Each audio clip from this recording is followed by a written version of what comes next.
My dear child, there is something happening inside you right now that you cannot quite explain. A quiet but powerful feeling that something important is about to change.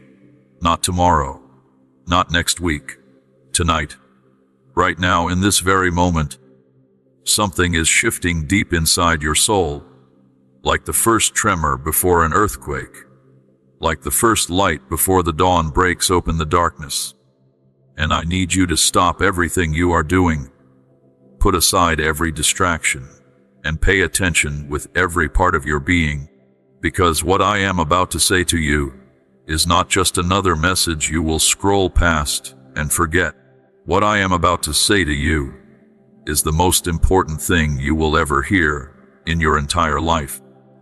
And I need you to receive it not just with your ears, and not just with your mind, but with the deepest, most hidden part of your heart, the part that you rarely let anyone see, the part that carries all your secret hopes and all your private fears and all the questions you have never been able to answer on your own. I have been watching you, not the way the world watches you, with eyes full of judgment and expectation, sizing you up, waiting to see if you will succeed or fail, comparing you to everyone around you, and finding reasons to be disappointed. No. I have been watching you the way only a father can watch his child, with eyes that see past every mistake, past every mask, past every carefully constructed wall you have built around yourself, with a heart so full of love for you that if you could feel even one single drop of it right now, it would bring you to your knees in wonder. I have seen every single moment of your life from the very beginning. I was there when you took your first breath. I was there in the happiest moments you have ever experienced, the ones that made you feel like life was truly beautiful and full of possibility. And I was there in the darkest moments too, the ones you do not talk about, the ones you replay alone in the quiet of the night, when the rest of the world is asleep, and there is nothing left to distract you from the weight you carry inside. I have seen the tears you cried when no one else was in the room.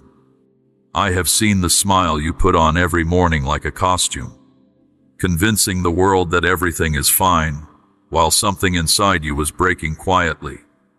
I have seen the real you, not the version you present to your friends, not the version you post about, not the version your family thinks they know, but the real you, the one hiding underneath all those layers of performance and pretending, the one who is tired, the one who is searching, the one who longs for something more than what this world has been able to give. And I want you to know something that I need you to truly receive and believe tonight. I love that person. I love the real, unfiltered, unpolished, struggling, searching, beautiful, broken, and completely irreplaceable you. I love you without condition. I love you without limit. I love you without end. Not because of what you have done or what you will do. Not because of how good you are or how faithful you have been. I love you simply because you are mine. You have always been mine. And nothing, absolutely nothing in heaven or on earth or anywhere in all of creation can ever change that. But love, true love, the kind of love that actually means something and actually changes things, does not just tell you what you want to hear. True love is brave enough to tell you what you need to hear. A doctor who only tells their patient good news, even when the patient is sick, is not a kind doctor. That doctor is a dangerous one. And I am not a dangerous father. I am a good father. And because I love you with a love that is deeper and wider and stronger than any love you have ever known or ever will know on this earth, I am going to speak some very honest and very important words into your life tonight. Words that may be uncomfortable. Words that may stir up things inside you that you have kept buried for a long time. Words that may bring up feelings you were not expecting. But I need you to receive them. I need you to stay with me through every single word, because every word carries the weight of eternity. My child, This ministry exists to bring encouragement, prayer, and God's truth to every heart that needs it. You can stand with us through the Ko-Fi or PayPal links in the description and pinned comment. May God bless you abundantly for your love and support. Every word is a gift I am placing carefully in your hands. And by the time we reach the end of this conversation, I believe with everything in me that your life will never be the same again. So take a deep breath right now. Settle your heart. Let your shoulders relax. Let go of whatever tension you walked into this moment carrying, and simply listen. Because your Heavenly Father is speaking directly, personally, and intimately to you. Look at your life right now. Not the version you show the world. Not the highlight reel, not the carefully edited story, but the real version. The one you see when you are completely alone, and the noise of the day has finally faded, and there is nothing left between you and the honest truth of where you are. Look at what you have been building. Look at the choices you have been making, quietly and consistently, day after day, week after week, year after year. Look at the things you have been pouring your time and energy and emotion into. Look at the relationships you have been holding on to, and ask yourself honestly whether they are lifting you toward who you were created to be, or pulling you away from it. Look at the habits you keep returning to, the ones you have tried to stop 100 times, the ones that make you feel a moment of relief or pleasure, but always leave you feeling emptier than before. Look at the thoughts you allow to stay in your mind, the ones that run on a loop and color the way you see yourself and the world around you. Look at all of it honestly, because tonight is a night for honesty. Not the crushing, condemning kind of honesty that leaves you feeling hopeless and ashamed, but the liberating kind. The kind that sees things clearly so that they can finally, truly change. I want you to think of your life as a house that is being built from the ground up. Every single decision you make is a brick. Every relationship you choose, every habit you develop or neglect to break, every word you speak or leave unspoken, every thought you entertain or push away, every morning you wake up and choose faith or choose fear. All of these are building materials going into the structure of your life. And the most important question is not how big the house is, or how impressive it looks from the outside. The most important question is what it is built with. Because not all building materials are the same. Some things will hold strong through every storm that comes. They will not bend, and they will not break, and they will not rust or rot or crumble. But other things look solid on the surface, while actually being completely hollow underneath. They hold up fine when the weather is good. But the moment a real storm hits, the moment life delivers one of those blows that knocks the breath out of you, they collapse. And everything you built on top of them comes down with them. I want you to build something that lasts. I want you to build something that will still be standing when everything temporary has passed away. And to do that, we need to be honest together about what is currently in your life that does not belong there. My love for you is not only the soft and gentle kind, though it is certainly that too. My love for you is also fierce and honest, and willing to do the hard thing for the sake of your well-being. Think of the love a skilled surgeon has for a patient. That surgeon does not enjoy cutting. Every incision is made with care, and with a heavy awareness of the pain it causes. But a good surgeon also knows that leaving a disease inside someone's body, because removing it would be uncomfortable, is not kindness. It is negligence. And I am not negligent with you. I am the most careful, the most skilled, and the most loving physician your soul has ever encountered. And right now, as I look at your life with eyes that see everything clearly, and a heart that loves you completely, I can identify some things that need to be removed. Not because I want to cause you pain, but because I want you to live. I want you to experience the full, rich, overflowing life that I created you for. And that life is not possible while certain things remain in place. There are things in your life that have crept in so gradually and grown so quietly that you have stopped noticing them. A habit that began as a small comfort and has slowly become a cage. A way of thinking that started as a coping mechanism and has become a prison wall between you and freedom.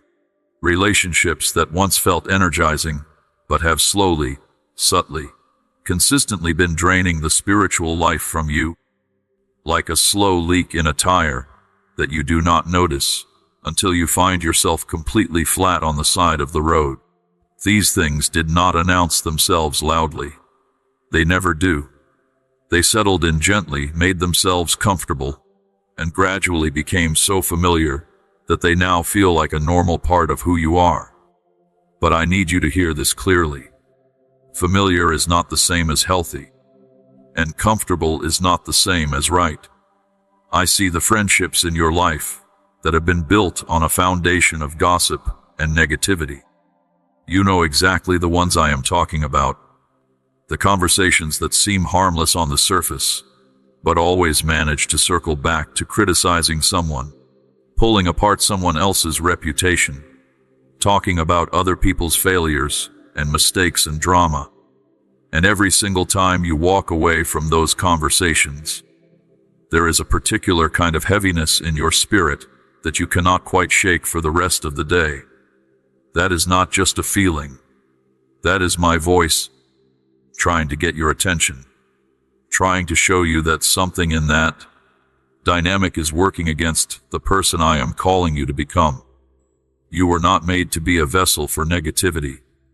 You were made to carry life and light and encouragement. And every environment that consistently pulls you in the opposite direction of that calling is costing you more than you realize. I see the connection you keep quietly holding on to from your past. Maybe it is a relationship that ended long ago, but you have never truly released it. You have kept it alive in the private corners of your mind. You revisit it in your daydreams. You measure your present life against it. You wonder what if.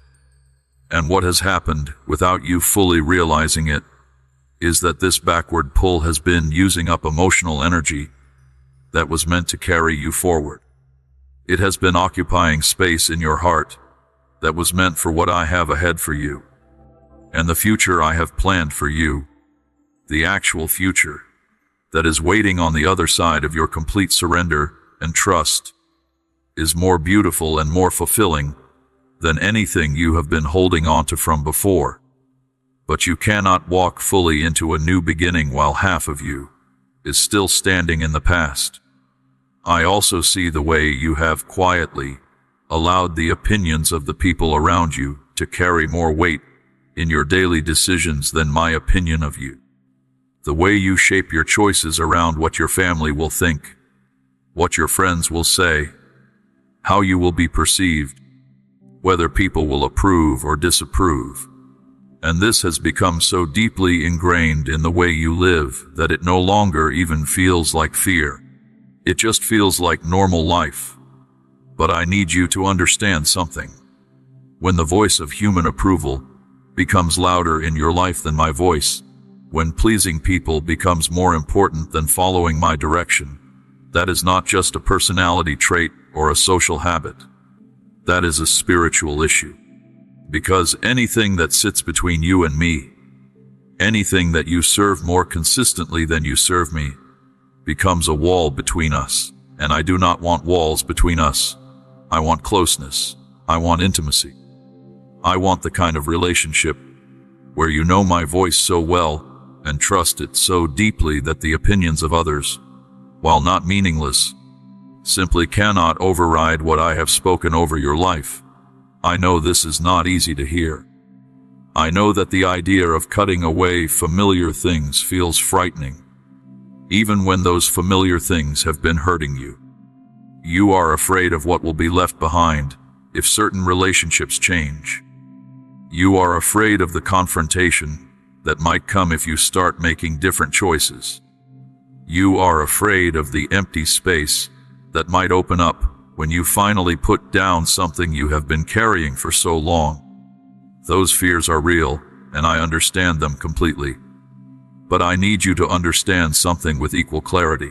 The pain of removing something unhealthy from your life is sharp and real, but it is temporary. It cuts, and then it begins to heal. It leaves a scar.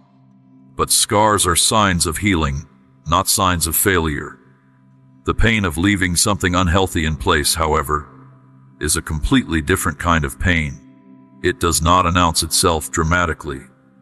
It is slow and quiet and persistent. It chips away at your joy and your peace and your sense of purpose, little by little, day after day, until one morning you wake up and you feel hollow in a way you cannot explain, and you cannot even pinpoint exactly when it happened or how you got here. My child, if these messages have brought peace to your heart, strengthened your faith, or reminded you of God's love, please consider supporting this ministry through the Ko-Fi or PayPal links below. Together, we can continue sharing hope and God's Word with countless souls around the world. I want to give you a picture that might help you understand what I am describing. Imagine a gardener who has dedicated his entire life to a vineyard. He knows every vine in that vineyard personally. He tends them with care and patience and genuine love. One morning he is walking through the rows of vines, and he notices something. One particular branch is diseased. From a distance, it still looks like part of the healthy plant. But the gardener, with his trained and loving eyes, can see that something is wrong. The disease has not yet spread, but it will, left unchecked. It will slowly drain the life from the surrounding vines and eventually compromise the entire vineyard. And so this gardener, with a genuinely heavy heart, because he loves every single vine, picks up his pruning shears and carefully, precisely cuts that branch away. Not because he hates it, but because he loves the vineyard and wants it to produce the most beautiful and abundant fruit it is capable of producing. I am that gardener. You are my vineyard, the most precious one I have. And tonight I am holding the pruning shears, and I am asking for your trust. Not because I want to diminish you or strip you of things that bring you comfort, but because I can see, with perfect clarity, what is slowly draining the life from you. And because I love you too much to leave it in place, here is the truth you must hold on to as we walk through this together. You cannot live with one foot in my kingdom and one foot firmly planted in the world and expect to feel genuinely at peace. That split is the source of a particular kind of exhaustion that has nothing to do with how much sleep you get. It is the exhaustion of a soul that is constantly being pulled in two different directions. Never fully here and never fully there. Always somewhere in between. Always slightly unsettled. Always carrying the nagging feeling that something important is out of alignment. And that feeling is not an accident. That feeling is me, trying to get your attention, trying to invite you into the wholeness and the rest that can only be found when you stop dividing yourself and give your whole heart to one direction. My call to you has always been a call to complete and undivided love. Not because I am a demanding God who is keeping score and waiting to be disappointed, but because I know, better than anyone or anything, what your soul was designed for. And it was designed for wholeness.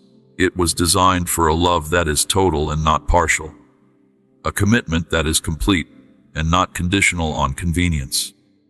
Now I want to talk to you about something that most people spend their entire lives running from without even realizing it. I want to talk to you about the invisible world. The world that is more real than the one you can see and touch and measure. Because here is the truth that changes everything once you truly understand it. The life you are living right now, the one that feels so solid and so concrete, the job and the relationships and the daily routine and the worries and the plans, all of that is actually the shadow. the substance. The real and eternal reality is the unseen world. And tonight I want to pull back the curtain and show you what is actually happening. From the moment you were born, there has been a war going on for your soul. Not a metaphorical war, not a poetic way of describing internal conflict. A real, active, strategic war. Two kingdoms in direct and constant opposition. One kingdom of light, of life, of love, of truth and freedom. And one kingdom of darkness, of deception, of bondage and destruction. And you, my beloved child, are not a bystander in this war. You are the territory being fought over. You are the prize. And whether you have been aware of it or not, whether you have acknowledged it or dismissed it, you have been living in the middle of this battle every single day of your life. The things you have written off as coincidence or bad luck or just the way things are, they are not random. That overwhelming wave of despair that sometimes crashes over you completely out of nowhere, with no obvious trigger, no clear cause, leaving you feeling hopeless and defeated for no reason you can name. That is not just a mood. That is a targeted attack from an enemy who knows your weaknesses and knows exactly when to strike. The chance encounter with a stranger whose words were precisely what you needed to hear on a day when you were on the verge of giving up. That was not coincidence. That was me, dispatching exactly the right person to exactly the right place at exactly the right moment to reach you.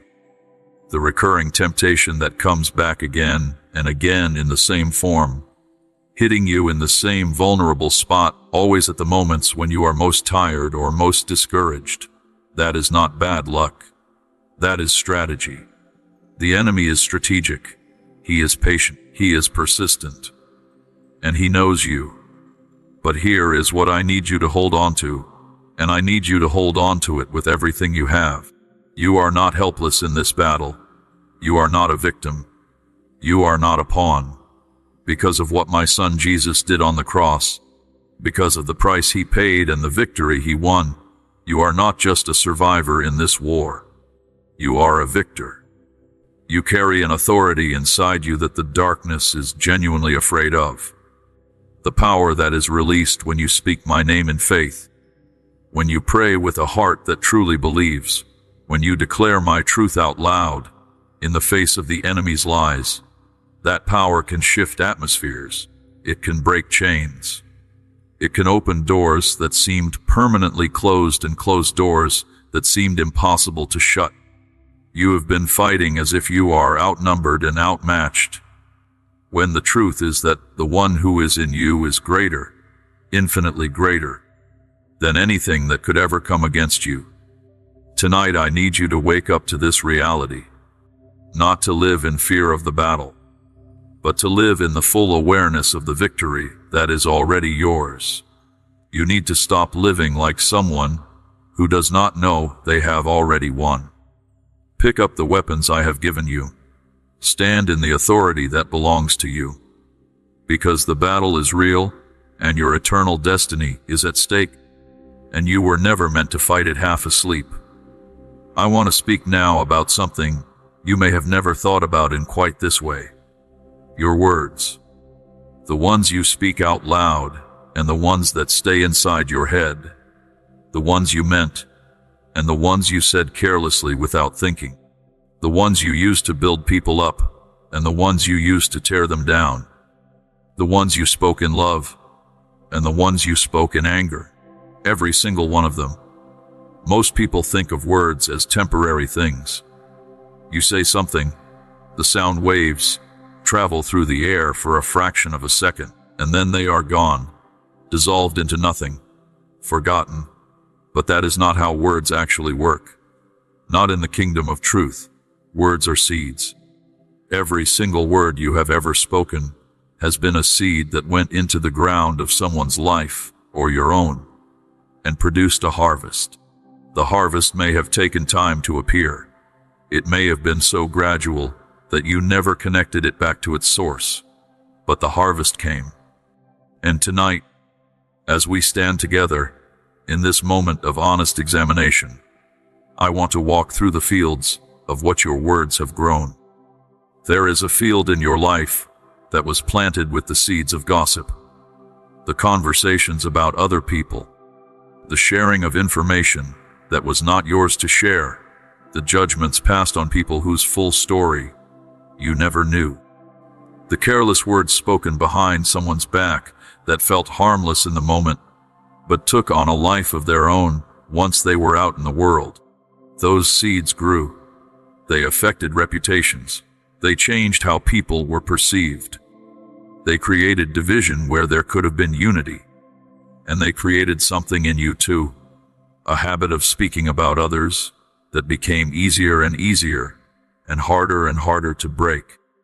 There is another field planted with the seeds of sarcasm and cutting words, the jokes that had a sharp edge to them, the comments that were dressed up as humor but were actually weapons, the words that were technically true but were chosen and delivered in a way designed to diminish rather than to build.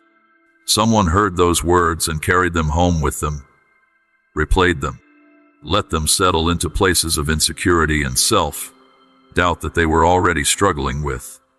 Words have that power. They go deeper than you think, and they stay longer than you realize. And then there is the field of deception, the small lies told to avoid awkward situations, the exaggerations meant to make yourself seem more impressive or more put together than you actually are, the deliberate half-truths, the strategic omissions, the carefully edited versions of events that served your interests but bent the truth in doing so. These feel small in the moment, but they compound over time. They create a version of yourself that is slightly disconnected from reality. They make authentic connection harder, because connection requires honesty, and honesty requires courage. And the habit of small deceptions quietly erodes that courage.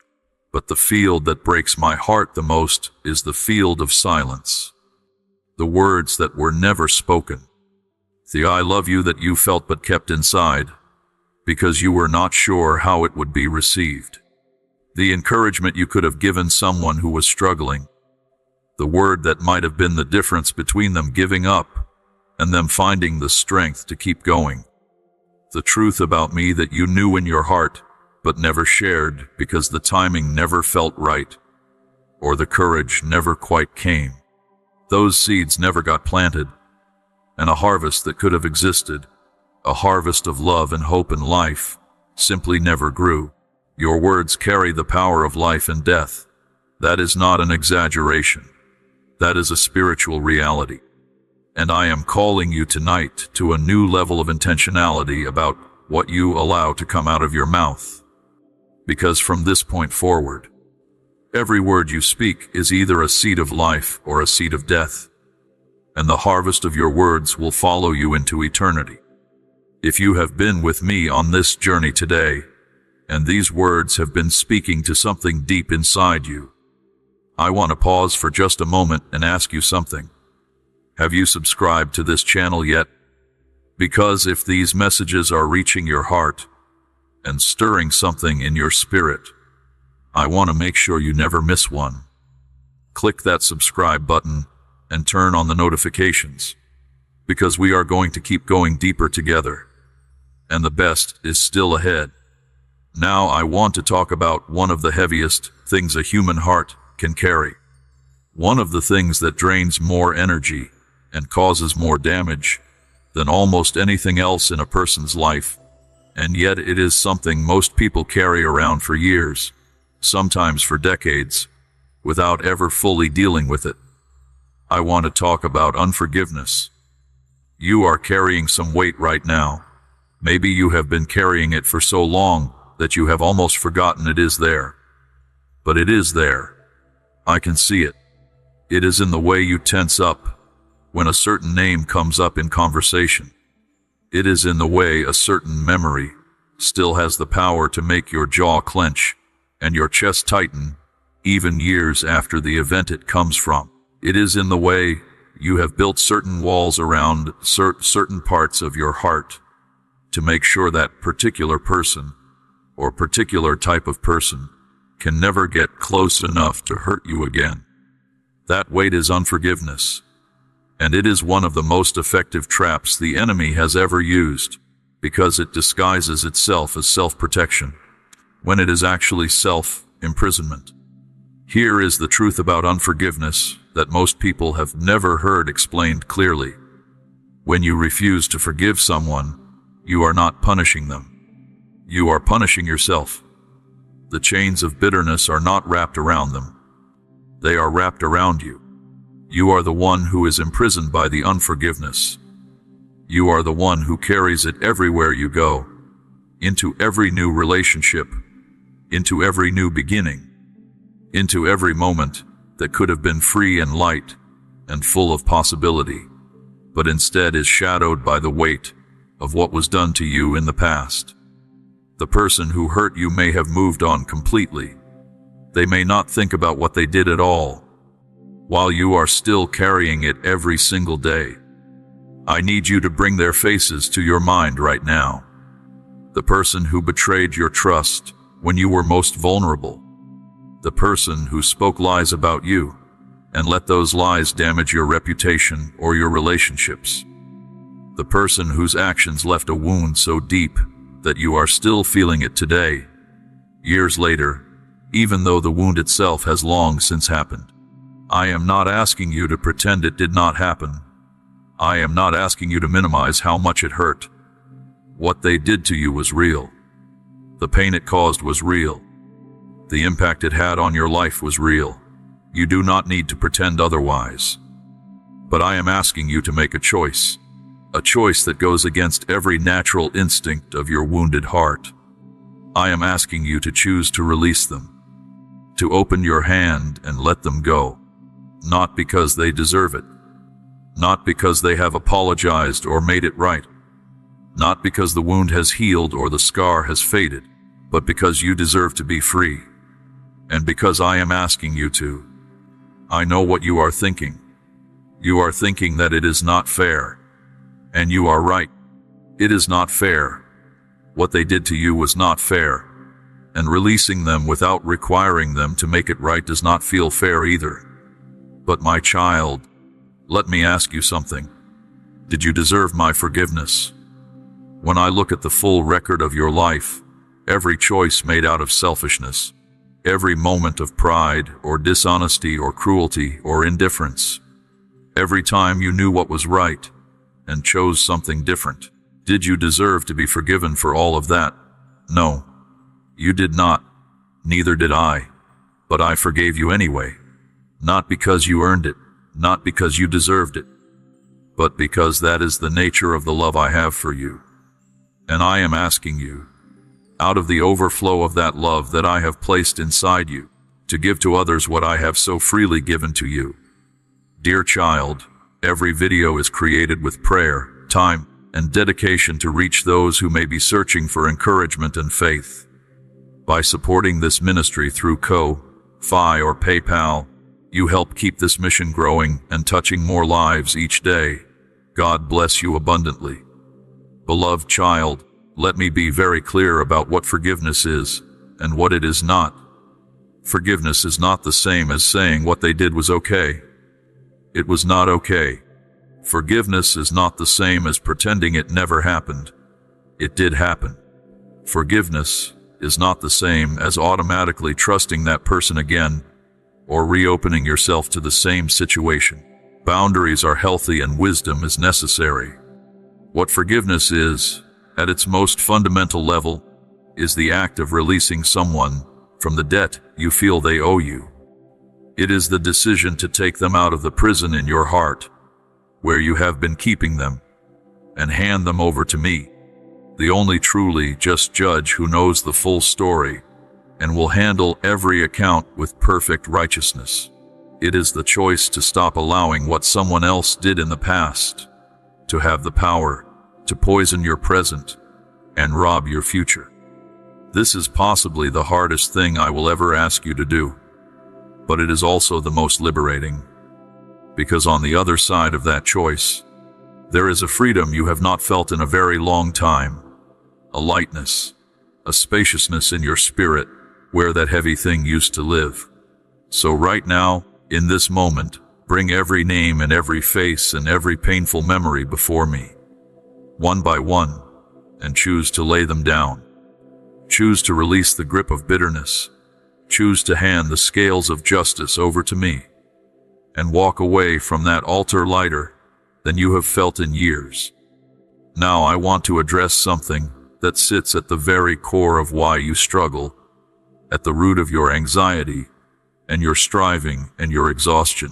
It is something so fundamental that most people never identify it clearly, and that is the issue of control, your own will, your deep, persistent, often unconscious drive to be the one steering your own life. Think about the way you have been navigating your days. Your hands on the wheel, your eyes scanning the road, making decisions based on your own understanding and your own preferences and your own predictions about what is most likely to lead to the outcome you want. And there is nothing wrong with using your mind and making decisions. I gave you that capacity, and I want you to use it. But the question is, whose voice are you checking in with as you drive? Whose map are you following? Whose wisdom are you consulting when you hit an intersection and you are not sure which way to turn? In 1,000 small ways and 1,000 large ones, the operating principle of your life has been my will be done.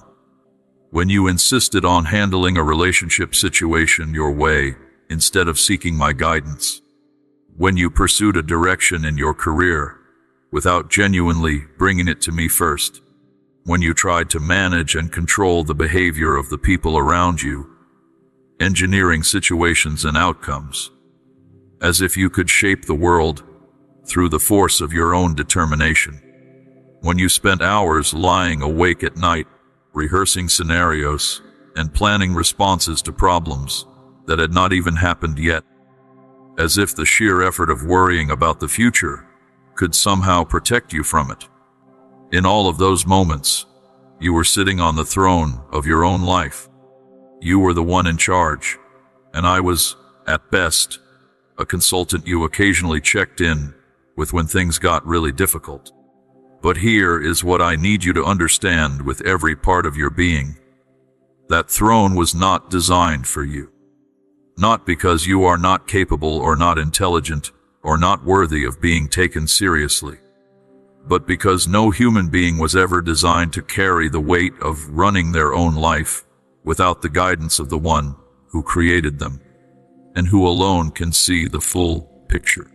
The exhaustion you feel, the anxiety that never fully goes away, the constant background hum of stress that follows you even into moments that should be peaceful. All of that is, at least in part, the result of carrying something you were never meant to carry alone. The greatest battle you will ever fight is not with any external circumstance. It is not with a difficult person, or an impossible situation, or an unfair system. The greatest battle of your life is the internal one, the battle against your own deep-seated need to be in control. This is the oldest and most persistent human struggle. It goes all the way back to the very beginning, to the moment when the voice whispered you do not need God to tell you what to do. You can figure this out yourself. And humanity has been fighting that battle ever since. True peace, the kind that does not evaporate when your circumstances change, the kind that stays steady, even when everything around you is shifting. That peace is only found in one place. It is found in the act of surrendering, of consciously, deliberately, humbly taking your hands off the wheel and saying, I cannot see the whole road. I cannot predict what is coming around the bend. I cannot carry the weight of knowing the right answer to every question. But you can, and I choose to trust you with my life. This is the prayer that opens the windows of heaven. Not a long and impressive prayer. Not a prayer full of theological language and complex petitions. Just the simple, honest, and profoundly courageous prayer that my son prayed in a garden the night before the hardest thing he would ever face. Not my will, but yours be done. Those 7 words contain the entire posture of a surrendered heart, and they are the most powerful words any human being can ever speak. I want to talk now about the incredible, complex, beautiful, and sometimes frustrating gift that is your mind. The way it works, the questions it asks, the conclusions it reaches, and the very real limits of what it can hold and what it can understand.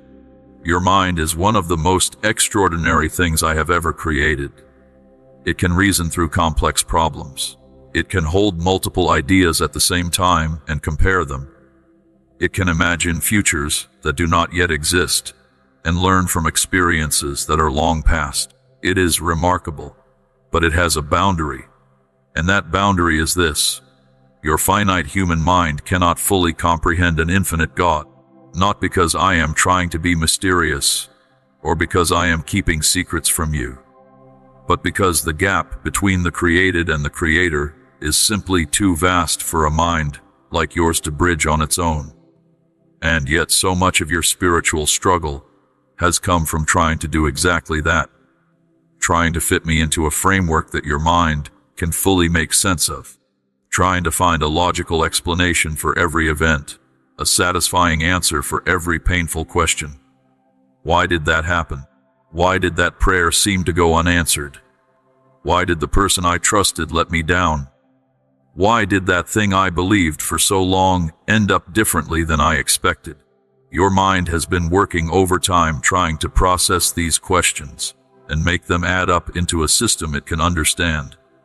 And when they do not add up, when the pieces do not seem to fit together into a coherent picture, your mind has interpreted that gap as a reason to doubt, a reason to pull back, a reason to hold me at arm's length until the explanation arrives.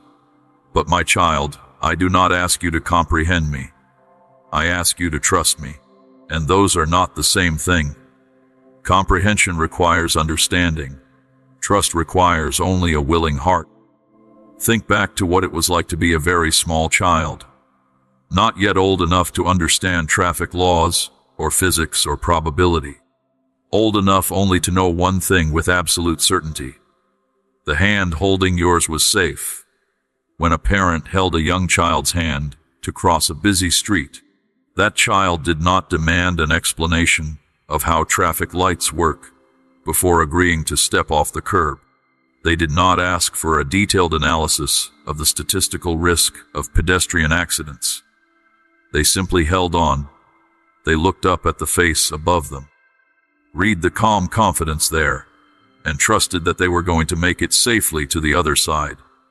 Not because they understood everything, but because they knew and trusted the one who was leading them. That is what I am asking of you. Not intellectual suicide. Not the abandonment of your God-given capacity to think and reason, but the humble and supremely wise decision to acknowledge that there is a wisdom above yours, a perspective wider than yours, a knowledge deeper than yours, and to place your trust in that wisdom, even when your own understanding has run out of road. Releasing your need for all the answers is not weakness. It is one of the most courageous and profound things a human being can do. It is the moment you stop insisting on being your own God and agree to let me be God. It is the laying down of the unbearable weight of having to figure everything out. And it is the beginning of a rest so deep and so real that you will wonder how you ever survived without it. Now let us talk about strength. Because what is coming, and what is in many ways already here, requires a strength that is beyond what you naturally possess. You are not weak. Let me say that clearly. You have gotten through things that would have broken many people. You have shown resilience in situations that required genuine courage. You have kept going through circumstances where giving up would have been the easier choice. That strength is real and it matters. But I need you to understand something important tonight. Human strength, even the most impressive kind, has a ceiling. And the challenges you are facing, the spiritual weight of the hour we are living in, the battle for your soul, and the souls of those around you. These things exceed what any amount of human determination and willpower can handle on its own. You have felt this, have you not? The experience of trying your absolute hardest to change and finding yourself back in the same place. The experience of committing to something in a moment of genuine sincerity, and then watching that commitment slowly unravel over the following days and weeks. The experience of being strong for a while, and then suddenly finding yourself exhausted and defeated and back at square one. This is not a character flaw. This is not a lack of genuine desire. This is the experience of a human being trying to carry a weight that was never meant for human shoulders alone. There is a power available to you that is entirely different from your own. It is not something you can manufacture or achieve through discipline or positive thinking. It is something that is given. My Holy Spirit, living inside you, is the source of a strength that does not run out, a courage that does not depend on how you feel in the moment, a perseverance that can endure things that would exhaust every natural resource you have. This is the power that turned frightened fishermen into people who changed the world. This is the power that enabled ordinary men and women throughout history to stand firm in the face of impossible pressure, and not bend and not break. And this same power is available to you right now, in this moment, as a gift that I am holding out with open hands. You do not earn it. You do not achieve it. You simply receive it. You come to the end of your own strength, which is the only real qualification, and you open your hands and you say, I cannot do this on my own. I need you. Fill me. And I will. I promise you I will. Because I am not withholding from you. I have never been withholding from you. I am simply waiting for you to stop trying to do it without me. There is a voice you have been hearing for a very long time. It speaks in a low, familiar tone. Sometimes so familiar that you have mistaken it for your own thoughts. It is the voice of the accuser, the one whose mission has been, from the very beginning, to convince you that you are not worthy of love, not capable of change, not deserving of the future I have planned for you. This voice knows exactly where to strike. It shows up most loudly in the quiet moments, in the middle of the night when you cannot sleep, in the vulnerable space, right after a failure or a disappointment. It replays the reel of your worst moments with perfect clarity. Every mistake you have made, every promise you broke, every time you said you would do better and did not. It whispers that if people really knew who you were underneath all the presenting and the trying, they would be disappointed. It tells you that the gap between who you are and who you want to be is simply too wide to cross, that you have failed too many times, that your sin is too heavy, that the grace I offer is real for other people, but somehow, for someone with your particular history and your particular failings, it is not quite enough. My child, a single act of kindness can help God's message reach someone who needs hope today. If you feel blessed by this channel, you can stand with us through the Ko-Fi or PayPal links in the description and pinned comment. Thank you for helping us spread God's love one soul at a time. Dear one, I want you to hear what I am about to say as clearly and as deeply as you have ever heard anything. That voice is a liar. Not partially, not mostly, completely. Every single accusation it has ever whispered to you about your worthlessness, your hopelessness, your irredeemability, has been a lie. Not because your failures are not real. They are real. Not because the things you have done wrong do not matter. They matter. But because none of that is the final word on who you are. Imagine standing in the highest court in all of existence. The accuser is there, with his evidence, and his evidence is accurate. He has the full record. Every selfish thought, every cruel word, every broken promise, every choice made in the dark that you hope no one would ever know about. He lays it all out. And if this case were being decided on the basis of your own record, on the basis of your own merit and your own righteousness, you would have no defense. The evidence would speak for itself. But then something happens. Before the verdict can be read, a figure steps forward. My son, your advocate, and he does not argue the evidence. He does not try to dispute the record or explain it away. He simply turns to me, the judge, and he holds out his hands, the hands that were pierced by nails on a cross, and he says, the penalty has been paid in full. And I, as the righteous judge who knows every detail of both the crime and the payment, bring down the gavel, and I declare the verdict that cannot be appealed, cannot be reversed, and cannot ever be changed. Not guilty, forgiven, redeemed, fully and completely free. That verdict is yours, right now, tonight. Not because you have been good enough, but because he has paid enough. And the accuser may continue to whisper, but his whispers have no legal standing anymore. He is arguing a case that has already been closed, settled, and sealed by the blood of the only one who had the authority to settle it. You are not defined by your failures. You are defined by his forgiveness. Let that truth sink all the way down into the marrow of your bones and stay there. After everything we have talked about tonight, all the hard truths and the honest examinations and the calls to change and surrender and release and trust, I want to make absolutely sure you understand something. This is not an invitation to a funeral. This is not a solemn, heavy, joyless call to duty. This is an invitation to a feast. It is an invitation to a wedding. The most glorious, most joyful, most breathtaking celebration that has ever taken place or ever will take place in all of eternity. And you, my beloved child, are not just a guest at this celebration. You are part of the reason for it. There has been a hunger in your soul for your entire life. A deep, persistent ache that you have tried to satisfy with so many different things.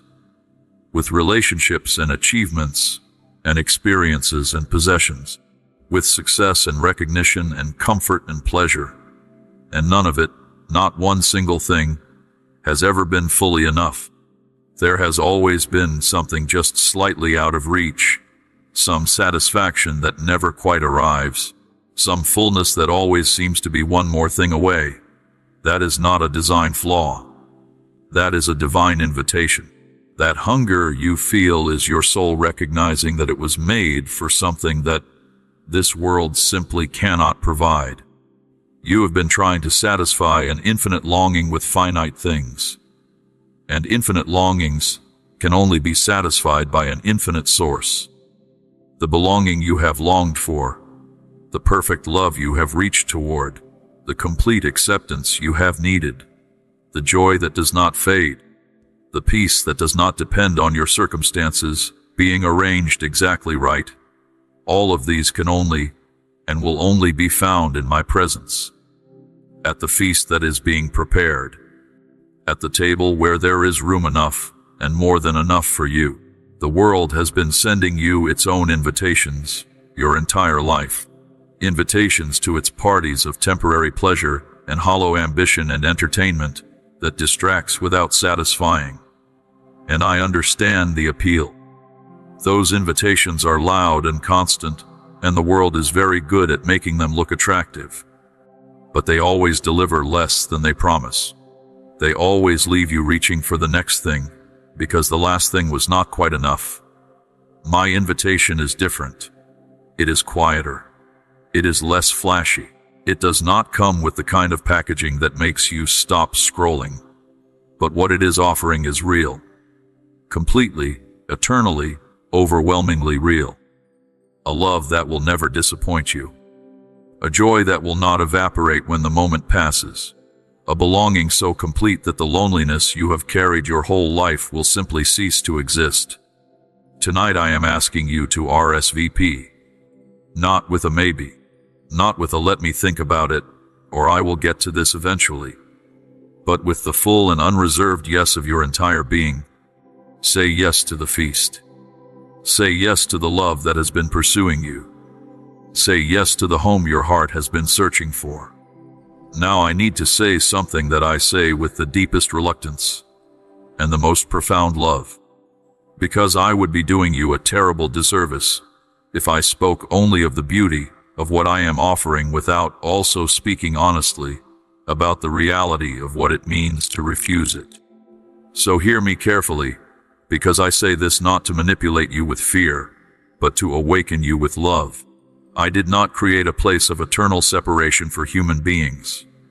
It was never my intention, and it was never my desire.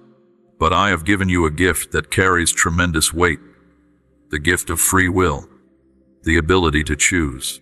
And the most fundamental choice any human being ever faces is whether to spend their life moving toward me or moving away from me, because I am the source of everything good. Every experience of beauty and love and meaning and joy you have ever had in your entire life has been, at its root, a reflection of my nature flowing into the world. And a life chosen without me, an eternity chosen without me, is an eternity without all of those things. That is what makes it what it is. This is not a scare tactic. It is simply the truth of what is at stake.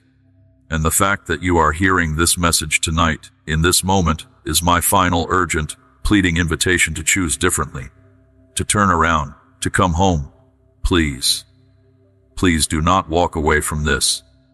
But now let me shift your gaze. Let me lift your eyes from the warning and point them toward the promise. Because what awaits those who say yes is so magnificent that I struggle to find words in any human language that can do it justice. Everything you have ever lost will be restored. Every tear you have ever cried, I will personally wipe away. The grief you carry for loved ones who are gone, the ache of their absence that has never fully left you, that will end.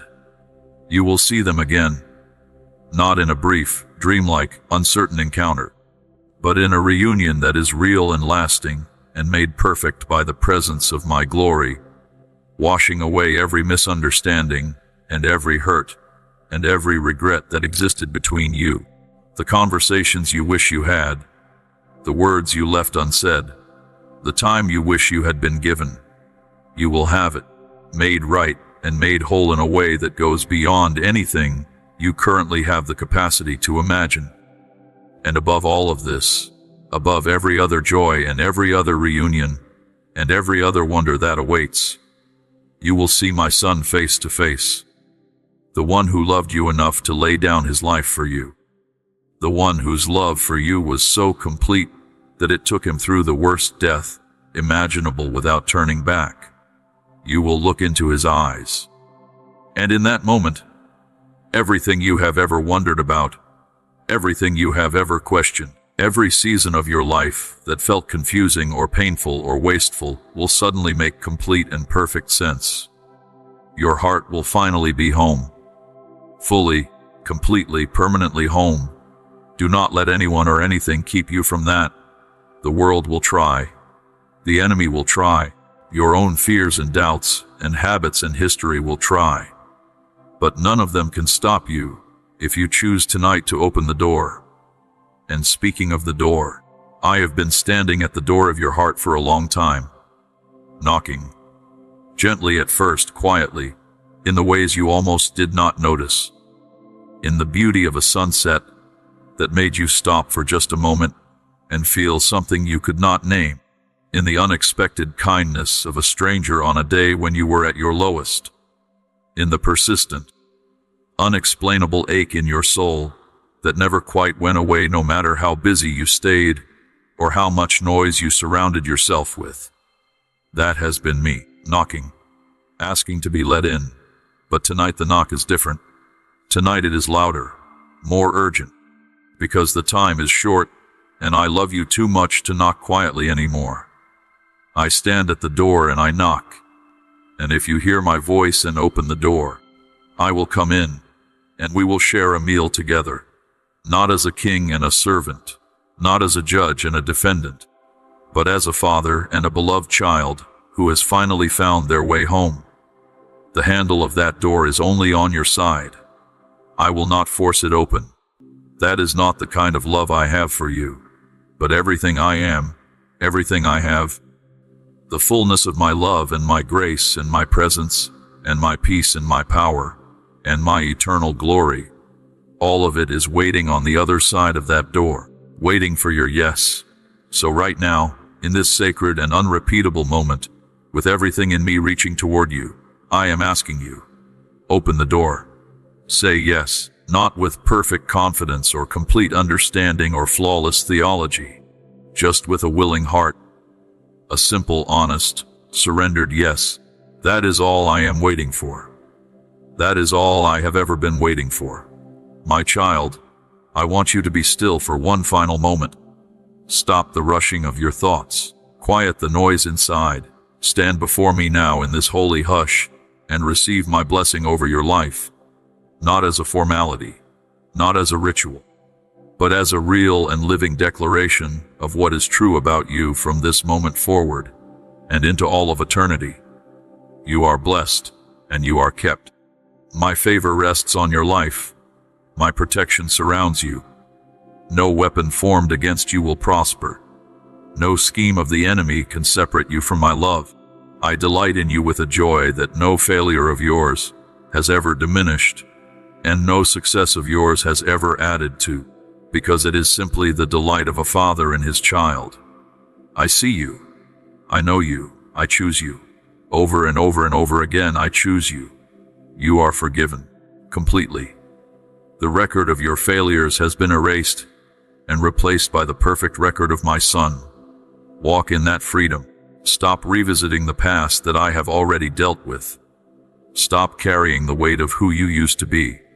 You are a new creation. The old has gone. The new is here. Live like someone who has been set free, because you have been. And above all else, above every other promise and every other blessing, know this: you will never face another moment of your life alone. Not one moment. Not the hard ones, not the confusing ones, not the terrifying ones, not even the ordinary Tuesday afternoon ones. I am with you, always, in the good and in the hard and in all the in-between. My presence is your greatest inheritance, more valuable than anything this world could ever offer you. Hold on to that. Build your life on that. When everything else shifts and changes and disappoints and fades, that remains. I remain. I am the same yesterday and today and forever. And I am yours, and you are mine, now and for all eternity. Amen.